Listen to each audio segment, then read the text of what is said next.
Welcome everyone to the room within a room. This is a presentation for two projects that are in the deep funding phase. The first one is in Pool A to produce an avatar-led onboarding process for new visitors to SingularityNET, deep funding, and the projects and community. The second project is ideation to figure out what a metaverse-style three-dimensional virtual environment would look like for SingularityNET and which services it would provide. The avatar-led onboarding will add two AI endpoints. One will be to summarize the many pages of text that might be involved in your project. The second API endpoint is more challenging. There we want to create tone switching to reinterpret the text, which may be suitable for web, into a form and a tone that an avatar can use.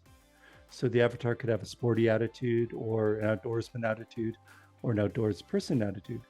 Or an engineer's attitude. ChatGPT can do this, but they're kind of an expensive process. So we're going to focus on this one tone switching. The avatar itself features a lot of nonverbal communication. We're building in eye movements and subtle cheek and nose movements. And the lip sync is of a better quality as well. At the moment, in another project, we're layering this with lip sync and body language to try and bring out a more emotive avatar. And the point of this would be to try and provide a way to answer questions for new users and to help them find new projects and reduce some of the workload on SingularityNET staff. And I can show you an example if you'd like to see it. Thank you. Yes, absolutely. Okay.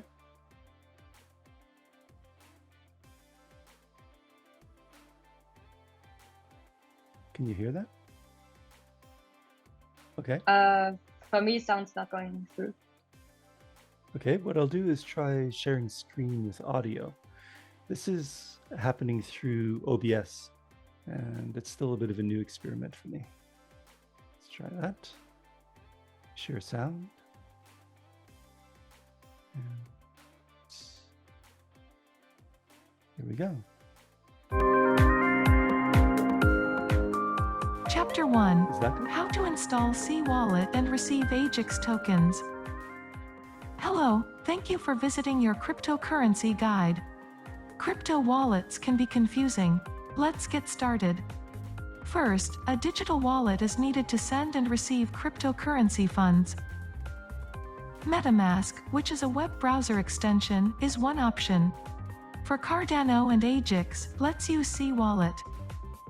C-Wallet works in web browsers and on phones. I like to use my iPhone as my crypto wallet. Let's start with the app. First, download and install C-Wallet from the Apple App Store. The app will give you a set of 12 or 24 words called a passphrase. These are your secret keys to your wallet and are kept private. Now that came about because there was a community member who's actually a winner for the round one of deep funding, who was new to dealing with wallets and dealing with crypto. So we created this as an example to show what it could be. And I think that it brings another dimension in terms of a sense of connecting to a human being, but also condensing the material. In terms of, do you have any questions or critiques of the possibility? Does it make sense? I have a few questions, and excuse me, I don't have a lot of technical knowledge, so you may have said something that would answer the question already, and I just didn't get it fully. Perfect audience. the content that the avatar provides, do you have to pre-write it, or is this language-based artificial intelligence? So when I ask them a question, is this pre-written by someone, or it has been, the AI has been trained, or the avatar has, I don't know, can the avatar be trained? I guess not the avatar, but has the AI been trained to provide the answer, or is this pre-written? That's a really good question, and I do follow you. I have been assuming that we would take existing web text and put it into a browser and then see the conversion to a smaller narrative form. But we've also been experimenting with ChatGPT connected to the avatars, and that's really wonderful because it's very much more conversational. But to work in this context, we would need to train that model, ChatGPT, called fine-tuning on the material. So for now, this project is dedicated to just pulling engrams and keywords out of a person's inquiry. Say, tell me about DAO. And then it would come back with a series of topics. And this wouldn't be conversational pre-programming, but rather would be using keywords to access the articles we think the customer or the person visiting is looking for. Yeah. I think it's... So if I would ask a question like, oh, hey, how do I install my wallet? And my friend would ask a question on a different day, they would get the exact same answer because it accesses an article, you said, right? Yes, that's true. For this iteration, we're going with that approach, which would be natural language processing instead of ChatGPT. So it seems like a smaller problem to deal with. And how long do you think it would take to, I guess, provide all the content for a proper full onboarding process? So if a new person comes in and they want to be onboarded, how long do you think it would take, and how much content do you think they would have to go through until you would consider someone fully onboarded to SingularityNET? That's a really intriguing question. I'm glad you're asking the important ones, the challenging ones, because I can sit and think this is cool tech, but you're asking the questions about actual use. So thank you. That's a tricky question for me to answer, because I think I'm seeing about 25 or 30% of the fullness of what SingularityNET is. Built into the proposal is a period of time of several weeks to go and collect as much material as we can directly from the participants themselves. And I'm estimating that would take 2 to 3 weeks to begin with. And work would be proceeding on the application as we go into that. So I can't quite answer what a full onboarding would be. If I were to think about it from an adult instruction perspective, which I used to do for 7 years for audio and video production, I would say let's break it into an introduction to the SingularityNET culture, a quick breakdown of the different projects or areas it's involved in, and then an invitation to delve deeper into that. So if we had an intro and say 5 to 7 projects, and then deeper projects, I think within within about 2 hours, a person should have a fairly comprehensive overview of what SingularityNET is. But there you get into deeper topics. If a person asks, how technically do I onboard my system? Then that would need to lead directly to more complicated technical material. And that even in itself is changing. I think SingularityNET is onboarding a better system for the marketplace now. 1 to 2 hours is, yeah, thank you. 1 to 2 hours seems pretty good. Yeah. It took me a lot longer to even just grasp the basics. When I came on, I was fairly confused on where to access the content to understand the basics of what's going on. So I would have been very grateful for this. Thank you very much. I appreciate that. I admit to a lot of confusion myself as well. I was actually invited to create a proposal with another partner, and I'd never heard of SingularityNET before. And then I thought to myself, oh my God, more engineers. But when I actually arrived to it, I found that there was art and music and robotics and philosophy and a lot of other things. And this reminded me of an artistry center that I worked at way long ago. And so it's still somewhat confusing because there are so many projects going on, but it's a lot more depthful than I could have anticipated. And I hope this will introduce depth, access to that depth, as you say. Can I ask, I came a bit late into the session, but is this supposed to be sort of a local SingularityNET ecosystem metaverse, or like a more local metaverse than the sort of grand metaverses we usually hear about? Yes, that's it exactly. I guess this would be a little Galapagos within the whole metaverse ecosystem. One of the criticisms that the current metaverses have experienced, and I've experienced as well, is that they're relatively barren. And this project for Hundo Ruby Room was for a specific event, but I'll show the promo to you if I can, because I really went overboard trying to decorate it to make it interesting with every sightline, something to do. And this is what I'd like to do with the ideation phase of a virtual environment for SingularityNET.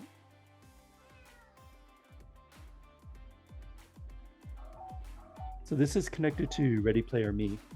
It's meant for a Gen Z audience in this case, for their CareerCon 22. So you copy and paste the URL for your avatar. It appears here. I have no fast forward, so we'll have to sit through it. And there's some accessibility features built into this, just very basic things like desaturation and turning off and on lasers, for example, and dyslexic fonts. So this room essentially is a round room, and I tried to take some cues from real trade shows, that if you look in one direction or another, you have maybe 2 or 3 points of interest you could explore.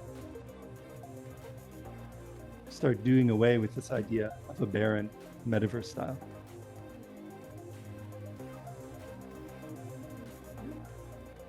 The stage itself reconfigures for showing movies or for playing music.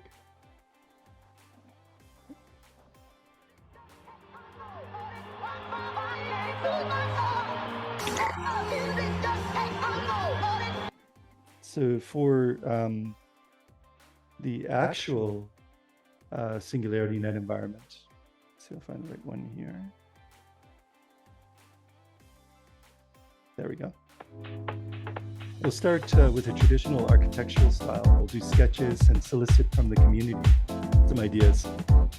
These are mid-journey generated images that we'll then go through and supplement and just kind of, vibe up our ideas of what it could be. People seem to like the solar punk style the most so far. I gotta say, that was the picture that stood out to me as well. Excellent, thank you. What did you like about this kind of solar punk style? The greenery. I think that's something I haven't seen that much of in other metaverse projects. Sort of that blend of futuristic design or futuristic design and natural environments. That's very appealing to me, at least. Mm-hmm. I think in a situation like this, if we begin to explore a three-dimensional space for SingularityNET, architecture is inherently playing with light and playing with space. And to be able to kind of produce an environment that might encourage a person to relax or to reflect or to find something, to enjoy being in the space, I think virtual architecture can have a similar effect, relatively speaking, to real-world architecture. And we begin to kind of reach into the future a little bit and create something cool. So what is the sizes that you have in mind when it comes to the rooms and the environments to move around in? That's a really good question. A side project I have that's unrelated to this is creating kind of like a cathedral of funk, like a science fiction place that's built on an actual cathedral. So the person is extremely tiny compared to the ceiling when you walk in. But in a space like this, a solar punk space for SingularityNET, I think something that's smaller and a bit more intimate would work well because it's more people-sized.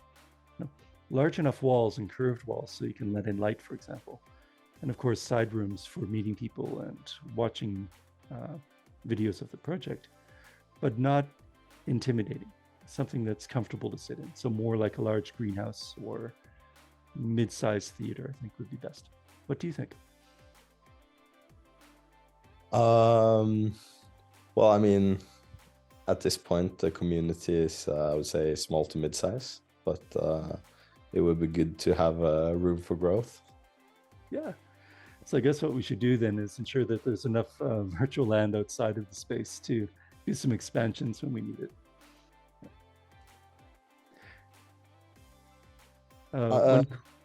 Sorry, go ahead. I was just going to mention. Oh, you go ahead. Sorry. I just wanted to.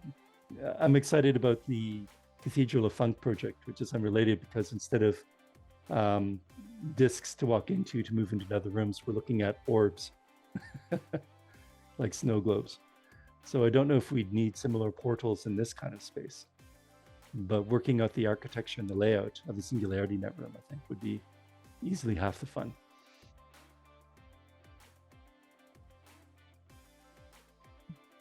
So other projects would also be able to use the rooms? Like the rooms can be used for, I guess, all kinds of things, all kinds of events? Yes, exactly. For your own projects, for voting, for events, and so on. A true community space is what I'm going for. And how many users does it have currently? Oh, well, this is in the ideation phase for the SingularityNET, yeah. But technically, with the system I was using, which was based on Photon, something that Rec Room uses, with these kinds of avatars, we could handle maybe 20 to 25 people in a room, and then a new room is spawned that looks the same but has different people in it. Now, I like to move this over to SmartFox, which is kind of more community-friendly, less expensive, like Photon hockey sticks in costs when it comes to event-style environments compared to gaming. SmartFox would be a better solution. But for this stage, the ideation, we could work the space assuming we'd have something like 20 to maybe 35 people.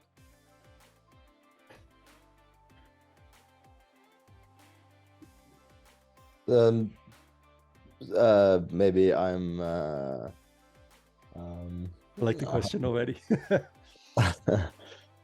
How much or what is the timeline, and how much would you be able to port from previous projects or already built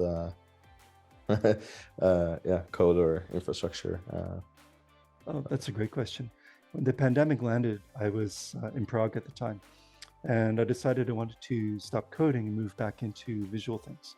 So over the last 2 years, from 20 to 22, I built about 40 rooms for STEM and co-working and meditation, all based around Photon, for example. So each one of those took about 2 to 3 days, but those were using commercial assets. Something like this, I think, to produce it would take longer, but we have those 2 years of previous work to build upon, and code snippets if we need them as well.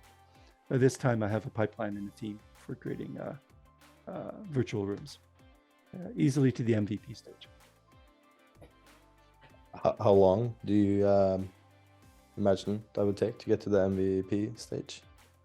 Past the ideation stage, if we were successful in a subsequent round, or creating the MVP for this ideation, I think the modeling of the space would probably take a minimum of a week, probably 2 weeks. And the creation of the infrastructure to explore it as a single user would be pretty much instant. So let's say 3 to 5 days maximum. And then to make that multiplayer would be outside of the scope of the ideation, but also really difficult to resist. So after that, I would begin to try and introduce the multiplayer. Probably Photon to test since I have that infrastructure, but ultimately SmartFox when it's available to us. So if we said it's scoped out over the course of a month for the ideation, for community input. If we settled on a design that we liked, I think we need 2 weeks to build it and then build up an MVP then. So let's say between 30 and 40 days, including the community input. And something like 2 weeks for an MVP. Appreciate you focus on the community input. That'll be half the fun, or most of the fun, because there'll be different ideas and needs that I have, and I don't really know what the community would like.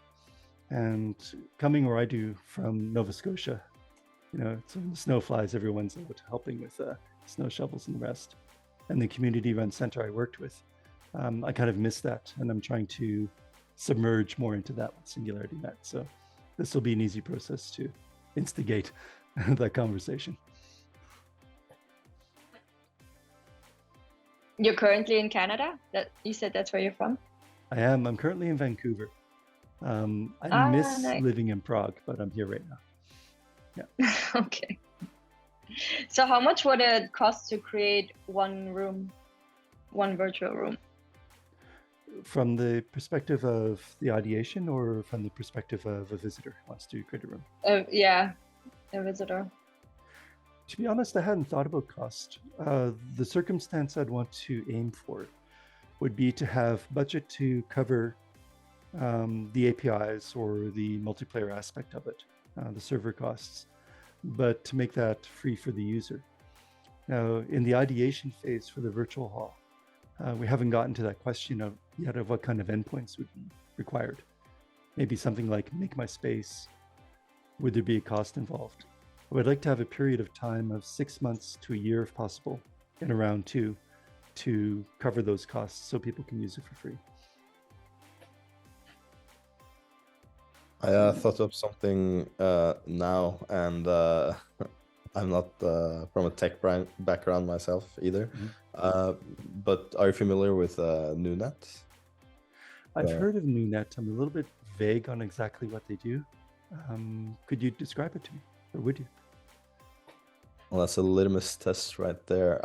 So decentralized computing, providing computational resources, in a decentralized way through, well, not necessarily, but personal devices, laptops, iPhones, or phones, or what have you. So I'm not sure if that makes sense, but it would be really cool if we, at potential later stage, have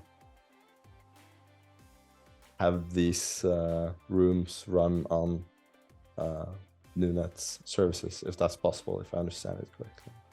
I think so. A decentralized version of this, I think, would be far better in terms of load bearing and in terms of perhaps customization as well. NewNet, is that intended for this style of server support, or can it be used for modeling, science modeling, or any other? It's I believe the sort of final stage would be to provide computational resources to train AIs, AI models. So, but that would depend on how many people would sign up their devices to provide computational resources. I'm kind of thinking of a scenario where if we had a SingularityNET virtual environment and someone was drawn to use that, they could then find your project and perhaps enter into a room where there are terminals set up, where they could run tests or run experiments or access your computing through the virtual space. Yes. And then maybe interface the AI that you're creating for some of the room purposes as well. I want the room itself to have an AI agent to help you. But if we were to work with NewNet to connect with some of the AI APIs you have, then the room can have more function, more personality. Is it currently possible to, I guess, connect the AI to a Google Calendar so the AI would, or the avatar would be able to tell me all the events that are coming up? Is that possible yet, or? I think it should really? be. No, and I think it might not necessarily need AI. But I love the idea of being able to walk into the space and say, what's happening today or what's happening tomorrow? Yeah. Can you send me a reminder? And that would fulfill the purpose of this kind of room. Yeah, I guess. True. Excuse me for a short while. Thank you for coming by. I'll come back. Cool. Judith, what kind of projects are you involved with right now? I'm running, wait, give me 1 second. I need to charge my phone. Just give me 1 second. It's about to. I'll charge my face down. with some water. There we go. Okay, there we go. Yeah, no, all good. I got it. I'm running Web3 live events in Lisbon. So Wow. It's a very people focused job, I guess. I'm not spending a whole lot of time in front of the computer. So last year I ran about 47 live events in Lisbon. That's a lot. Wow. Some of the biggest ones in Portugal, and last year I was focused on just building the community and the Web3 community in general. So it was very general events. And this year with Felix, we started running the Cardano meetups. So the next one's going to be this Saturday, where we, so far we have 40 people attending from 43 people attending from the Cardano community, which is a lot of fun to actually meet everybody in person. That's incredible. I'm hearing more and more about the Cardano community, and that it's long lasting and very active. And a lot of people coming to Deep Funding are coming from Cardano, for example. How do you do 47 events in a year? Wow. Well, I have an event background. I used to be involved in large music festivals. So cool. I guess it just became, I mean, there's running an event, there's almost always so much work involved, but once you get used to it, you kind of start getting less scared of the workload, and it all becomes kind of routine task, and then you're able to run it almost weekly. So I started in May with the live events here, and then I literally ran one every week. Incredible. That's really cool. Now it's really easy. And it's so important to give people an outlet and a space to actually come together in person, because, I mean, everyone that's involved in blockchain or tech, they spend so much time in front of their laptops and have so little social connections. And I feel they're always really grateful when they at least can come out once a week and get together and chat and have a beer and just have this in-person connection. Yeah. And you know all human stuff for a while. I felt like coding, which I'd done for 10 years, the computer was starting to program me. And I didn't like that. I was adapting to that process. And Prague itself, something I liked about living in Europe compared to Vancouver, is that there are so many neighborhoods and so many places for people to gather, and so many parks and so many other enriching activities and cultural activities. I'm curious about Lisbon and its artistic heritage as well. And of course, better sun and access to a better environment. So do your get-togethers, are they a mix of artistic and technical? Say Cardano and music and perhaps cultural festivals as well? Right now, they're very general networking meetups. The Cardano ones, we just started them. Last year, I've done a mix of NFT. We highlighted a lot of NFT artists, and we did some NFT galleries, which was a lot of fun. Music events, I have like Web3 or blockchain in connection with music, I haven't done yet. But yeah, blockchain and art, we've done a few events. And actually, I came across not a study, but I guess a picture that highlighted the 15 top cities with the biggest or most active blockchain communities. And I think Vancouver was in the top 7 or something. It was even above Lisbon. So do you have a big community over there, I suppose? We do, actually. I think his name is Dan Butler. I'm sure his last name is wrong. Vancouver, I think, is a tech hub for blockchain and a tech hub for AI and related companies. But having seen both sides of it, my perspective is that I think that Europe has more to share in terms of the cultural side of it. That the technical side of it is very much there. The Czechs I've known are great engineers. I've known some Ukrainian engineers in Prague as well who are really, really good at it. But Europe as an entirety appears to me as a Canadian to have much more to talk about in terms of the historical, the culture, and how people are expressing themselves visually, which is appealing to me. Vancouver, I think, is more focused on the work and focused on the technical. And we're next to the ocean, for example, but that extra dimension is, in my own opinion, lacking that Europe has. Yeah, I'm so grateful for the Lisbon community. It's so vibrant, so active, and I've been in a couple of communities in London and in Paris and in Berlin and over in Toronto. I lived in Toronto for 4 years as well. Oh wow! Restaurants. And the restaurants, yeah. And the blockchain community there seems a lot more, I don't know, the vibe is different. They're a lot more quiet and underground and muted, whereas in Lisbon they're really outgoing and just so much going on. I'm really grateful for the community here. And if you ever make it over to Lisbon, please come and please reach out and come and attend one of the meetups. I would be honored to. When I was living in Podebrady initially, I was hired, I thought, to work in Prague. And then I was actually ended up working in Podebrady. So the spires of Prague sort of disappeared into the distance, my very first visit. But in Podebrady, there was an English school, and there were a lot of people from South America, Central America, I think even Spain as well, learning Czech language. They'd relocated. So I got in with a group, and they were so different from the Czech culture, which is more reserved. And in Vancouver, well, in Halifax, where I grew up, we talk to strangers. It takes like 30 minutes to walk down the main shopping street. That should normally take 5 because you're stopping every moment to talk to someone, whether you know them or not.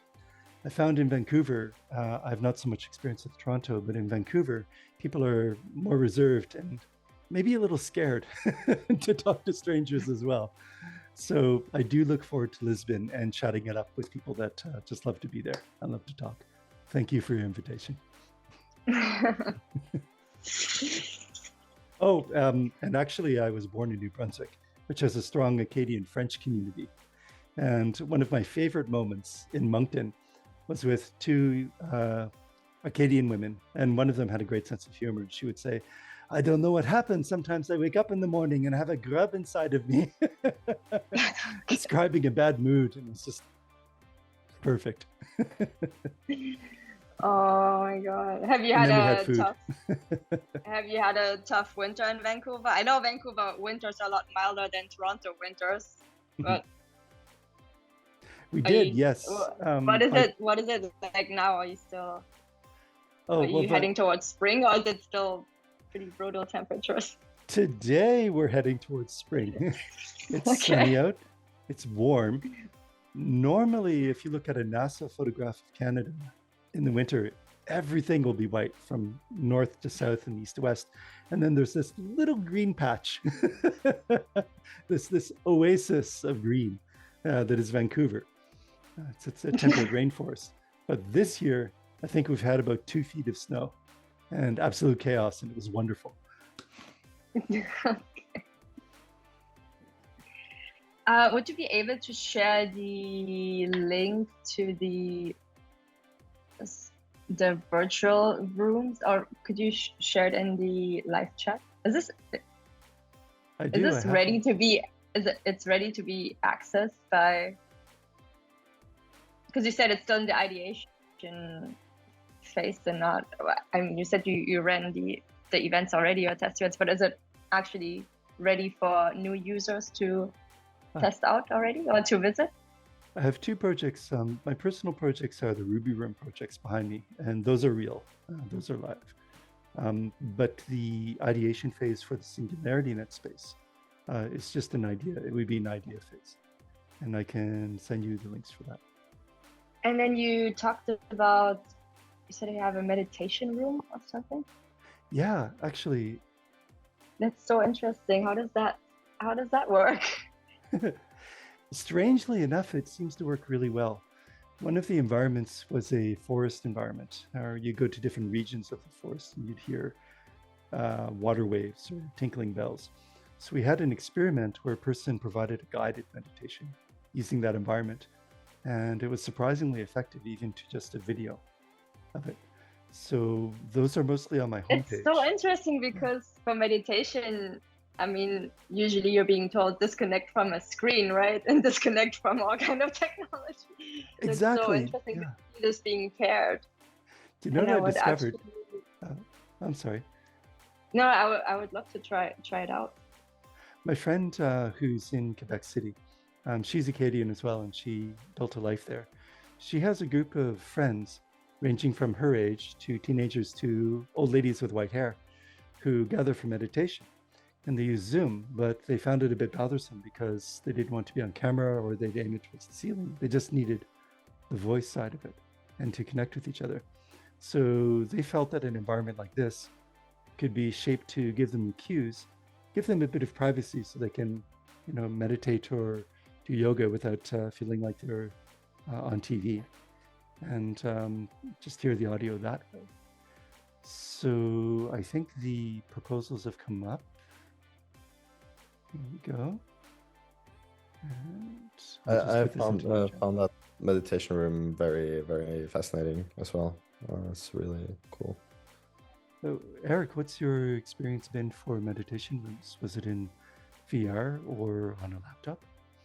No, I don't have any personal experience, but from what you explained now and earlier, or just mentioned, it's I think that's going to be a great resource in the future. We experimented with a few things. One of them was a counseling experiment where a person needed to overcome phobias. So we created what's called an acrophobia site, where you're on a plank high above a cityscape at nighttime, and you slide down a rope, go to the ground level, and then you can pick up these little thrusters to fly back up, through groups of birds in the ceilings to where you'd started. Another flying meditation was on the back of an eagle, and it's over kind of a Midwestern deserty style valley, and you hear thunderstorms in the distance, the bird's call itself, and you have the vista of flying at a height. And those are on the YouTube page that I can show you as well, or send you to. So I'm not quite sure if I solved showing YouTube on OBS yet. It's that was also something that the combination of a meditation room and also with what was it that you called the light room or the nature? The forest. The forest. My background is I have a bachelor in psychology, and I did my master's in environmental studies, where I focus on the value of nature in public health, but with an emphasis on mental health. And that's something I've been thinking about potentially exploring further within broader blockchain, Web3 communities and space. How does psychology connect with blockchain? Would that be in the context of healthcare? Well, I remember listening into one of Charles's AMAs. I guess it was a year or more ago at this point, but that was naturally where my mind went. But I believe the space isn't necessarily there yet where those integrations would be sort of the first priority. But I believe, as we get there eventually, blockchain Web3 will sort of absorb more or less any traditional industry or practice. Would you say there are advantages for privacy or soulbound tokens in this context? Well, so that is the interesting thing with when you get these DIDs and you have the ability to be with more people, but not necessarily your real identity. And you could have pseudonyms, and you have in the spaces you have showed us today, like that's like I can see that totally be a thing. And And as you said, like with phobia is one thing, but also just ability to experience that sense of community, but more purposeful than necessarily just that hype party kind of vibe. Yeah. That is what I mostly see. I'm sure there is a lot of many other community spaces, but I think that's an important thing to bring up. I think that I can think of two experiences. Back in college, we had summer semesters, and part of my college semester in the summer was called Wisdom of the Body, where we spent 7.5 hours per day with the same group doing movement exercises and breathing exercises and visualization. And perhaps because of that, we began to have similar dreams. Now, in the context of a virtual space, I know there are experiments ongoing where people are working with learning to regulate emotion or deal with past trauma, where they would visualize it, say as a cube, and then push it far away in 3D space, and then return to where they were. And because of the advantages of even an illusion of perspective, that became an important facet of the therapy.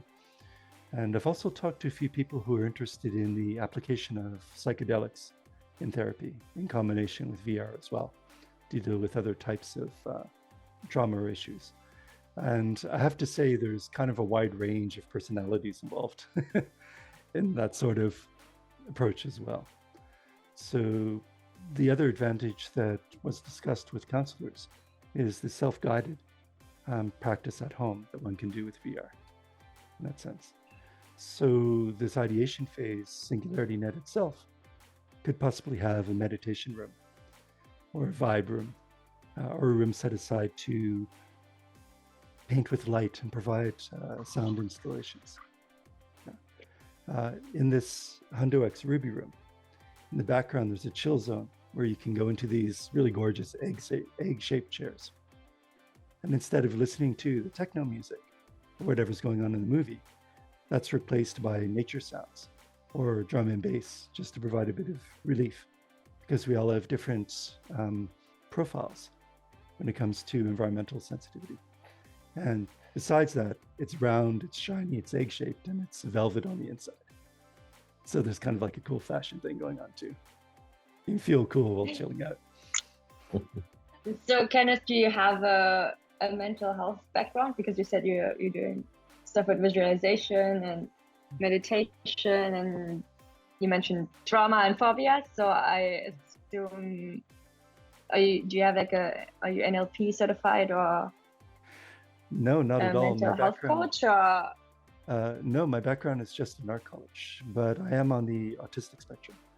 And so the puzzles that are involved in understanding communication and understanding theory of mind, or how other people think, or how to understand my own responses to different situations like one-on-one or group settings. In autism, how much do you mask or pretend to be neurotypical in order to get along with people?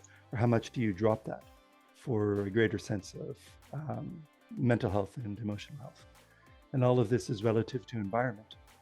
So that would be perhaps where my interest is rooted, because it's a fascinating human varied puzzle. In terms of the mental health side of it, that crops up both with the three-dimensional environments I've been working in, but also just the profile that many autistic people deal with. In terms of the early years are not always very easy. I've spoken in groups to people who are 50 or 60-year-old, still sort of unraveling the condition and the effects. So I think that mental health and emotional health is human health, and our variability as neurotypical or autistic is part of the complete human spectrum. So I'm not trained, but I am just very curious. And it's so important to bring this into the tech space and into the metaverse. I mean, I think we can assume mental health issues are only going to get worse as we increase the time spent on the screen. This is true. I agree with you completely. I'm old enough to remember life before computers, where we were spending time outside on our bicycles and doing the rest of it. And then we had Atari and television, I skipped over the rest and did music stuff and then came back into it now. So yeah, I agree. Is the metaverse better or more aggravating for health? Is it inevitable? Is it just another tool to use in that solution? So I think these questions are all worth diving into, and that's why we're here. Yeah. Have you worked a lot with VR headsets? I have. Several of my backgrounds, including the Ruby Room, are currently in VR. I have a series of VR games and a Quest here, for example. So I've worked out some of the issues in terms of what are the camera separation points for VR to minimize motion sickness. How can you use audio location or placement of sound to guide people? So just starting. Sorry, go ahead. Have you found that wearing a VR headset affects your emotional health and your physical health? I noticed a weird phenomenon when I first tried it. My girlfriend at the time had a Rift, and it was my first experience with VR. The sample was of a T-Rex at the end of a hall walking towards me. And I knew it was an illusion, and I knew the apparatus I was wearing. But because of the perspective and the presence, my heart rate elevated. You know, it's a big creature. In terms of the work I'm doing now, when I first got the Quest after an interval of time not using VR, I used it for about an hour, I think. And when I took it off, I had a moment of not necessarily recognizing that my hand was my hand because of the play on the mind. So I can't imagine using an entire day of VR. And I think these issues are interesting because if we go back far enough, we think about ourselves in terms of what is ritual, what is early experiences of metaphysical or out-of-body experiments. If you go way far back to where we were residing in caves, painting caves, building simple dwellings, following ritual to explore our understanding of the universe. VR is an electronic form of that. It may be a modern form of storytelling, and in some ways a modern form of meditation, but it's still mediated by fairly low-res electronic devices. So as you say, is it like being in front of the TV compared to being under a tree? How does it change our mind? What do you think? VR effect on mental health? I think it's going to be a massive challenge. I think it's going to affect mental health tremendously because I have a neuro-linguistic programming background, and I'm also certified in hypnosis and timeline therapy. So I spent a bit of time reading about the subconscious mind, and we always say that the subconscious mind cannot tell a fake experience from a real experience. So if you'd wear a headset and something really traumatizing, or you'd be in a war setting, a war game, if you would play a war game or something, that since it's 3D and it's so realistic, the subconscious mind would have a hard time determining whether it's real or not, and it would actually store it as kind of a traumatizing experience in the body. If I guess you would get shot or you shoot someone and it's so realistic because now you're wearing the VR headset. So actually your subconscious mind would kind of store it as a trauma, possibly. So I think this could play out not very well in the future. I think it's gonna be interesting to see what happens in terms of mental health. Obviously the numbers are rising. With people with mental health issues, the numbers are rising so much. I personally cannot see VR having a positive effect on that. So it's so important that we bring experiences into the metaverse where we can regulate the nervous system and we can connect to ourselves again. And I think meditation rooms are a fantastic idea. And I assume sooner or later we're going to have, I guess, mental health clinics and therapy rooms all over the metaverse. Hopefully. This is true, and it sounds like we'll need them. We'll need them. We will need them. This conversation makes me think about Plato's cave and how it could be interesting to see how to have more of these virtual spaces makes us understand the actual physical and real environments that we find ourselves in if we end up spending more and more time within these virtual spaces, but how it can also, as almost like unexpected consequence, make us understand and appreciate the actual again, quote unquote real physical lives. The theory of actual reality, to quote Rent, the movie or the stage show.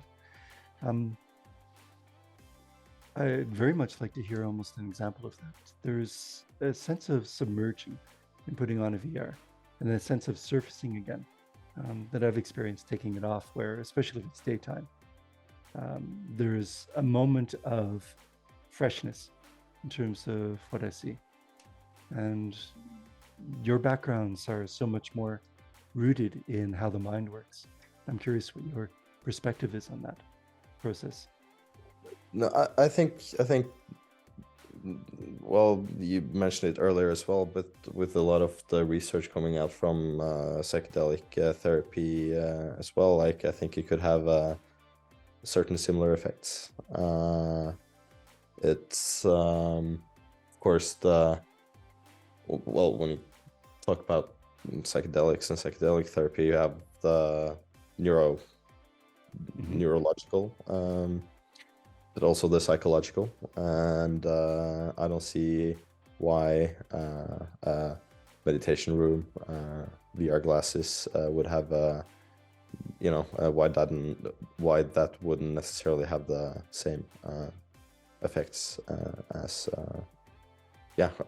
coming out of a trip or otherwise having a peak experience, or however you want to describe it.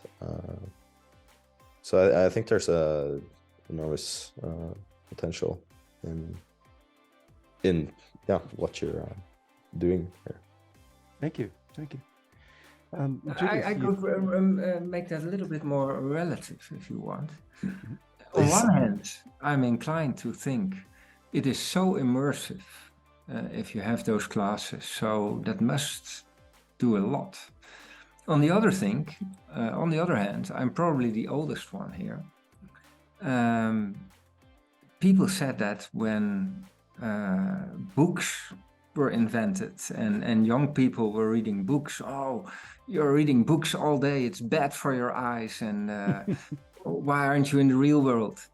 And in the end, it's just part of life. And I think the same thing, well, for television, the same thing I remember my mother saying, or I remember people saying, you know how much television people in America are watching every day on a daily basis. And now the thing is on all day and we don't even see it anymore. Well, actually now it's out again because we're all on internet and Zoom, etc.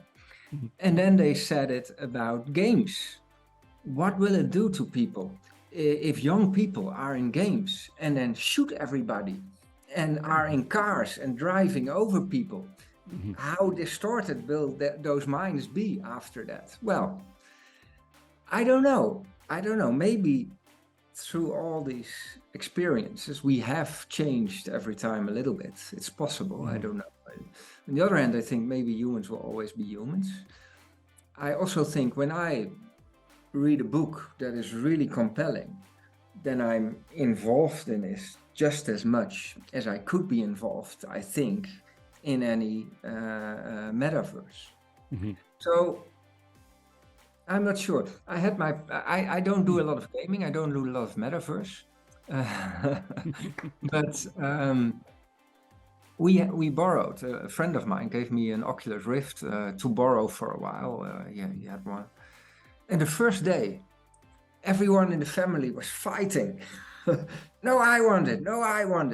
And it was truly amazing. From the first moment I put on the glasses, I saw some starting environment. I was already, whoa.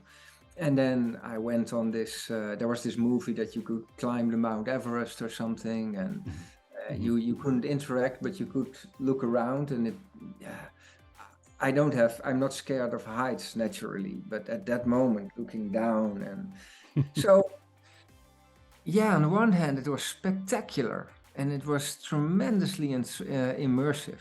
But after that first day, it just lay there, and nobody touched it anymore. So I'm not sure. Is it certain type of people that are attracted to that? Because I'm also not that attracted to gaming. I've never been. Or is it my age? I don't know. Yeah, sorry to interrupt. Hi, everyone. Yeah, I agree, totally agree. I remember myself with my brother fighting for the Atari joystick. And then lying there next to the sea monkeys. So my concern, Kenneth, I have assessed your proposal and read it all over and over, and me myself meditating and using all these tools to better myself every day. Still, all my concern with the AI development and all what we are submerged here and trying to develop as a community. As I'm involved in sustainable development, it is energy usage. So my questions will come always in regards of how we find a balance between the energy we use to generate all these AI tools and upgrades and spaces, and how we find a balance to make it useful. The same with blockchain. We are all understand the power of the tool, and at the same time it's being used to hammer people's pockets and drain finance from people. So I understand there's a big challenge for us as a community to build without destroying. AI is here to change things for the better if we use it that way. So we need to save ourselves and protect ourselves from ourselves too, and from what we're trying to build. So it's a big challenge as a novel tool. We are the ones we are involved in our 4 strategies to take plastic out from the seas or from the streets. We understand that developing is great, and but at the same time, there's a lot of we need to have a strategy to build. So it is. I just want to make a point on that, because I see a lot of us have great ideas and have a lot of great purpose behind, and I think we need to be very critical with ourselves, what we're trying to build, and be responsible. And as John was mentioning, to build a AI or these submersive glasses, and then they're going to lay on a couch or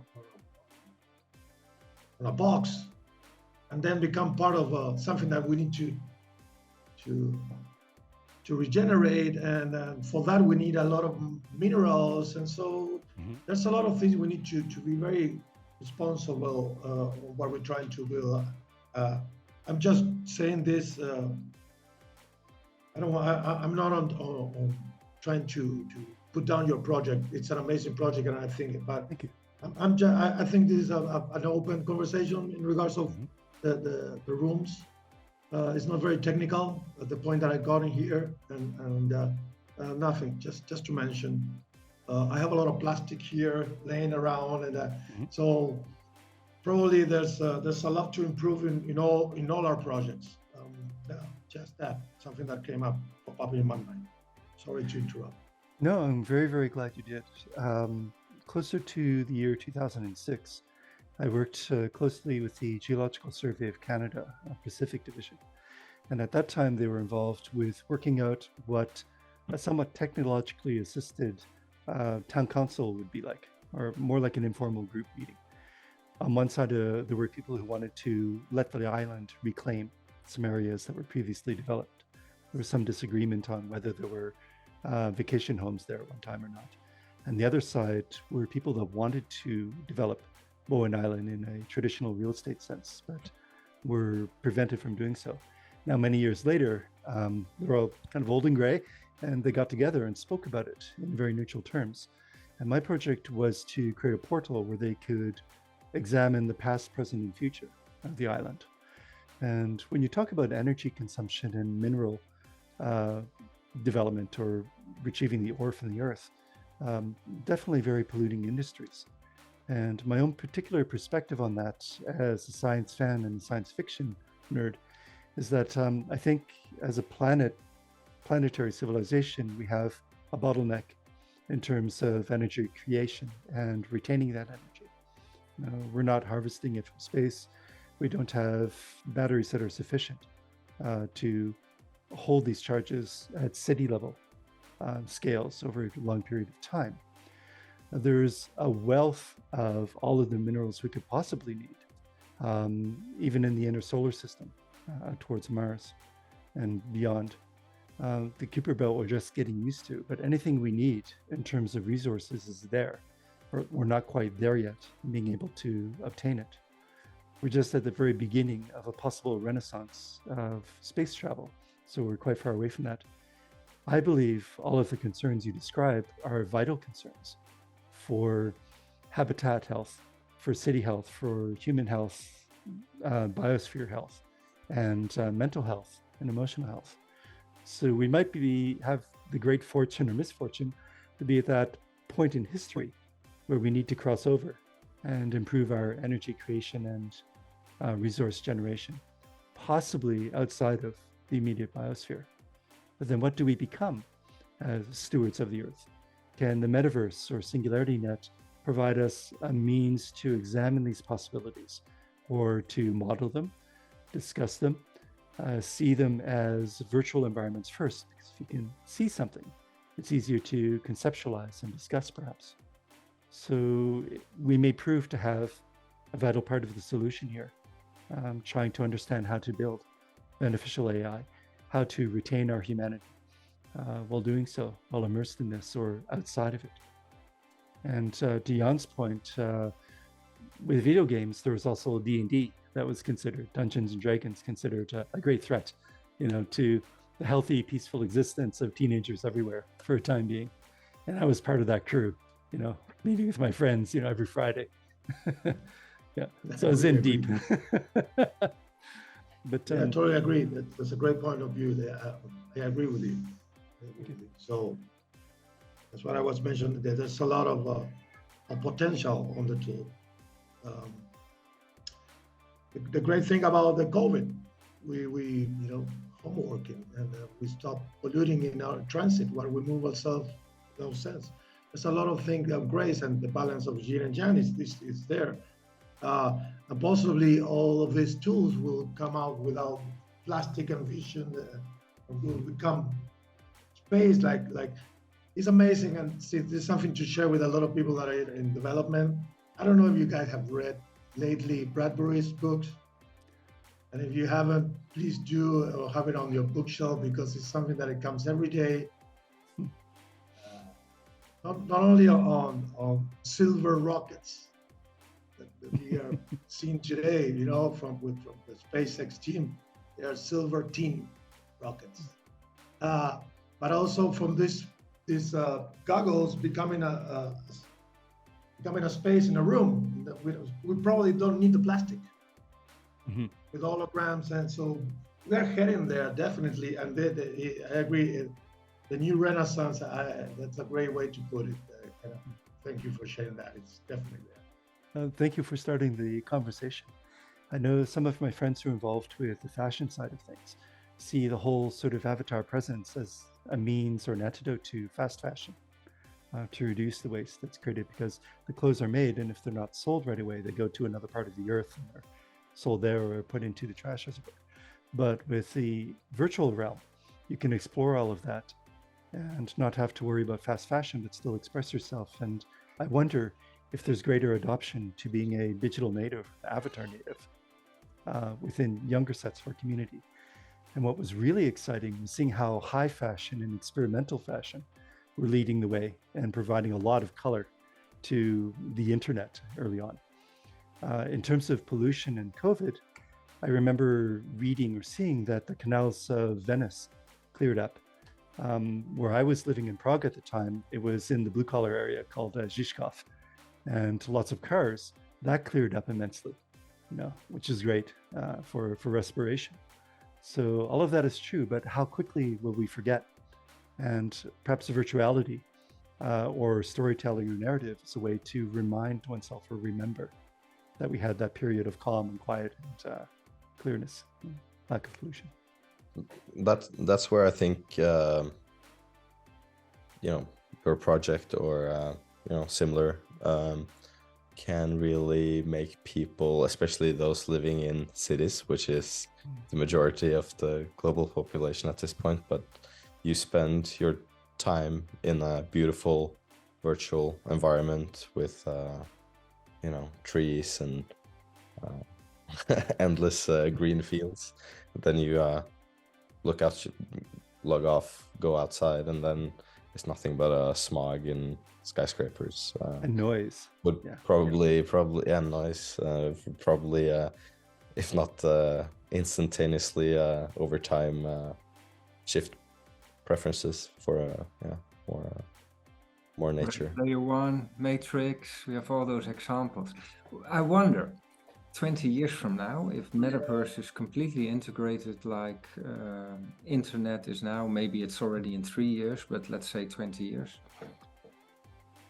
If an average person is going to meditate, will they just go in the metaverse and find a space, etc.? Or, and I heard this remark when another interesting team presented a proposal about doing meditation in a metaverse, etc. And there was one person in the public who said, but why don't you just shut down your computer and sit? And I thought, whoa, that is so simple. And that is really true. And I wonder, 20 years from now, suppose that nobody would do that. That if meditating, that means going into an environment, having immersive music, whatever. If we would be no longer capable of switching all that off and being in the real world, if that would mean that we're missing out on something. I think there are several intriguing questions that come to mind when you suggest this and talk about it. First one is the notion of sacred space, or space made sacred with a particular, possibly ritualized process. If we think back to caves of Lascaux, the paintings there that seem to suggest rites of passage or meditation, and its most original level. I then think of meditation if I were, say, a monk in China in a space that's set aside with very bare furnishings for me to be able to meditate and center myself.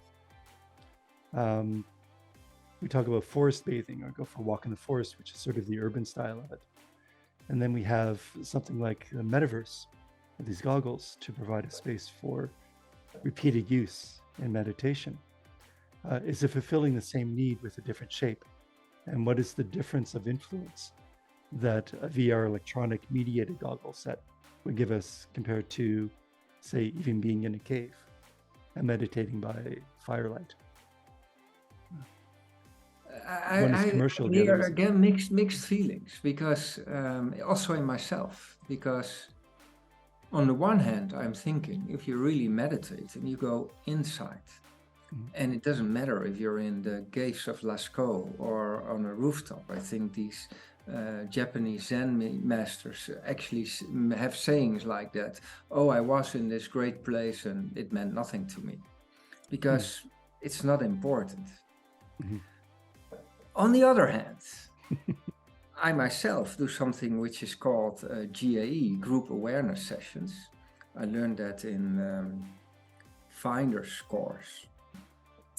And that's the one thing that I continue doing. It's a course where you try out a lot of different things. It's science-based, and they have a lot of research, and to find that stuff, the thing that fits you best at that moment in time. But these are actually group sessions where you do things in a group like we are now, and then you take turns and you say something. Well, it doesn't matter now how it works exactly, but. And actually that works for me. So what I'm saying, going inside and shutting off the outside, is not always the solution. Sometimes you need other people, and sometimes it's a mix of internal and external to keep you focused, for instance. So I suppose we're going into a new world and a new reality where we have to find new ways of being, basically, of being human. If I want to make it really theatrical. But it's, will be interesting to see how all this will evolve.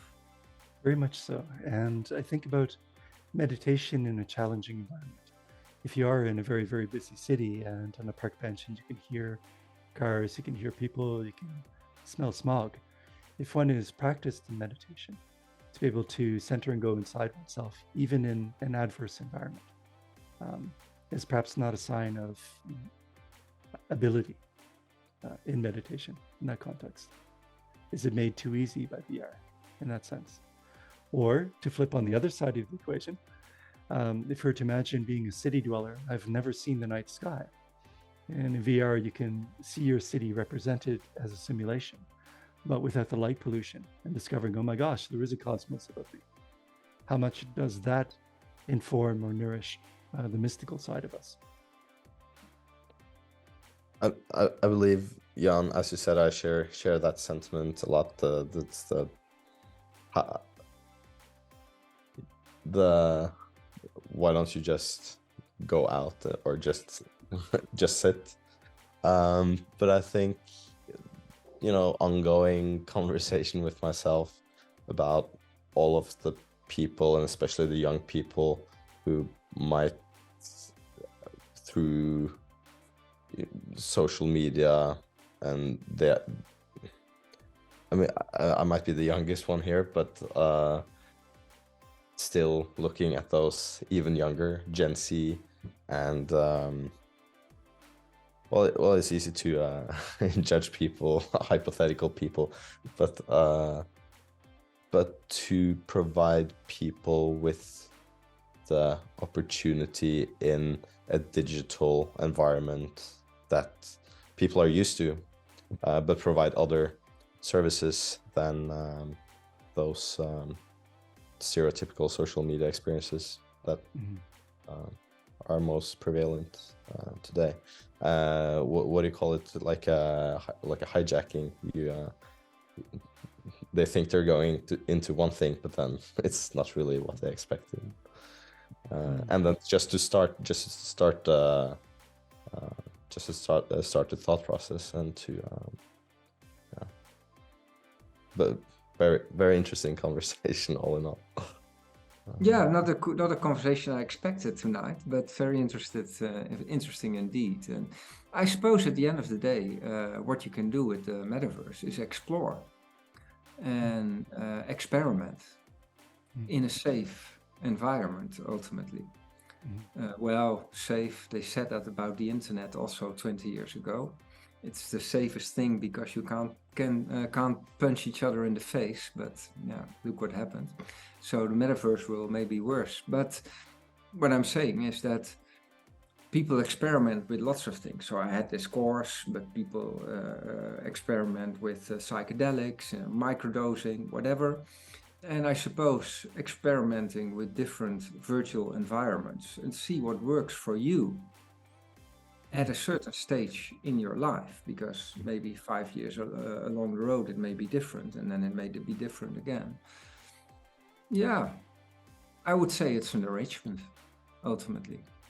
It gives you more options. particularly if one can influence their environment or even a virtual environment to discover aspects of what they like or what they'd like to learn, what gives them comfort, what agitates in a creative way. Then it becomes almost like a personal dimension that one can take with them elsewhere. And as you say, definitely a social, it is a social experiment like this one. And it's a tool that can bring a lot of sense of social contact. For example, there was a proposal that withdraw on Pool A about a metaverse workspace. Remember, Jan? I don't remember the name of the girl behind it. It was a nice proposal. I thought it's a great tool, use of the tool, the metaverse. To have what we all do, homeworking, to have a virtual space where to gather and make meetings with a sense of metaverse instead of Zooming. I think it was a cool idea. There was a lot of potential on it to develop. She withdrew and she mentioned something that maybe it wasn't the place to develop, blah blah blah. But yeah, it is a social. There's a lot of experimentation to do with the metaverse, and there's a lot of good and bad on it. Probably we are mentioning it, but probably a lot more better than bad. My concern always that is going to be the result of the experiment. My concern of because I'm involved, as I mentioned, in energy and sustainability, it's an impact that we can measure before even using the tool. And that's something that we can it can be the result of the experiment because we can quantify it. We can apply different metric of scalability on it. We can understand the energy we will use, the plastic we will need for the consoles, and all of it. And we need to be responsible on that. The end, if you have a bad trip, it's something that is the result of a lot of things, and a lot of them are personal. Of the amount of microdose you use or something, but on the other hand, there's this part of it that is my bigger concern.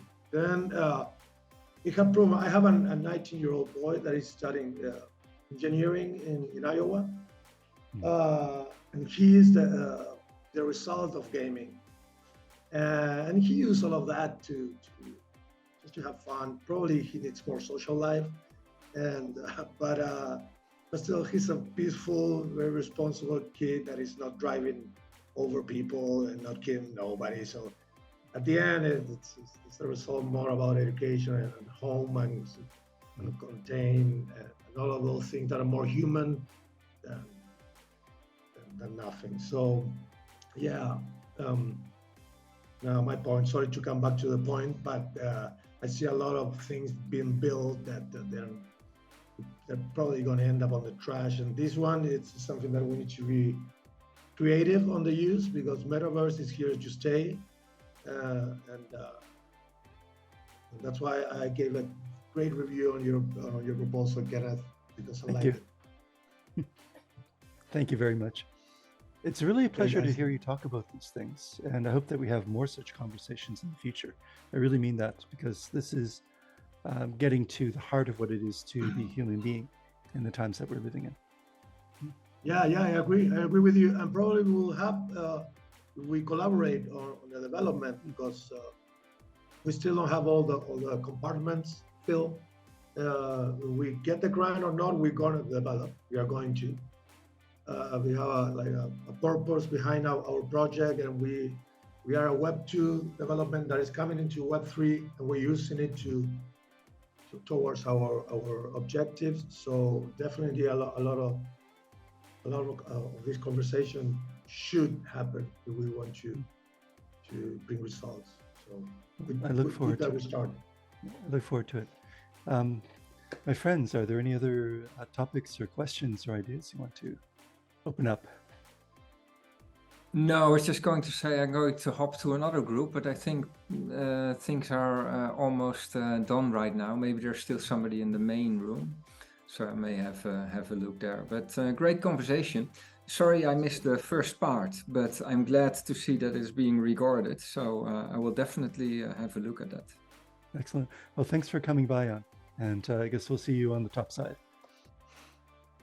We will. All right. Nice. Judith, Eric, Guillermo, thank you very much for being here. Bye-bye. Hi, Thanks for your Kenneth, time. Eric, John, Judith. Thank you. Bye-bye. Bye-bye. Yeah, no, it was a pleasure listening to you, and yeah, best of luck. Thanks. Same. Talking with you. Same. Kenneth, Janet, Eric,